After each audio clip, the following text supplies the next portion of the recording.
Praise lord, దేవునికి స్తోత్రం. హల్లెలూయా. దేవుని బిడ్డలారా, ఈ మధ్య కాలంలో కొంతమంది క్రైస్తవ అల్లుళ్ళుగా ఉన్న వారి నోట, అదే విధముగా క్రైస్తవ భర్తలుగానున్న వారి నోట ఈ విధముగా కొన్ని మాటలు వినుటను జరిగి ఉన్నది. ప్రియా దేవుని బిడ్డలారా, వారు ఆయా సందర్భాల్లో ఈ విధంగా మాట్లాడడం నేను వినుటను జరిగి ఉన్నది.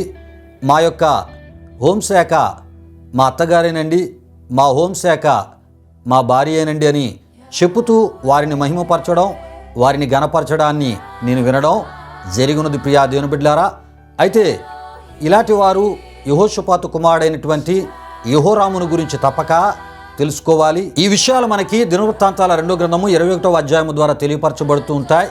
ఇంతకీ ఏ విషయాలు అంటే, యూదా రాజైన యెహోషాపాతు కుమారుడైన యెహోరాముకు సంబంధించిన విషయాలు అయ్యున్నవని మనం తప్పక తెలుసుకోవాలి.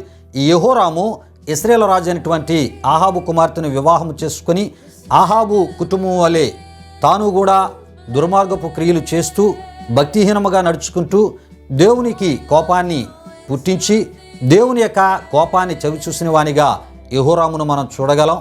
అంతేకాదు, ఇలా చేయడాన్ని బట్టి యెహోరాము భయంకరమైనటువంటి దేవుని యొక్క ఆ కోపాన్ని మరణ రూపంలో ఆయన పొందినట్లు మనం చూస్తూ ఉంటాం.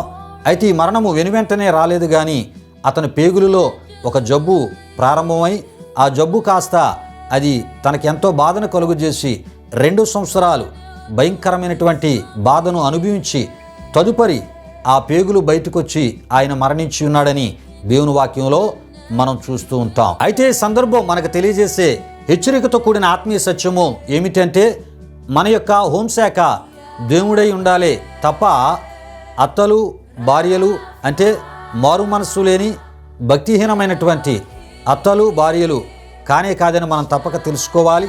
ఒకవేళ అలాంటి వారిని కలిగి ఉంటే యెహోరాము లాంటి పరిస్థితి ఎదుర్కొనక తప్పదని మనం తప్పక తెలుసుకోవాలి.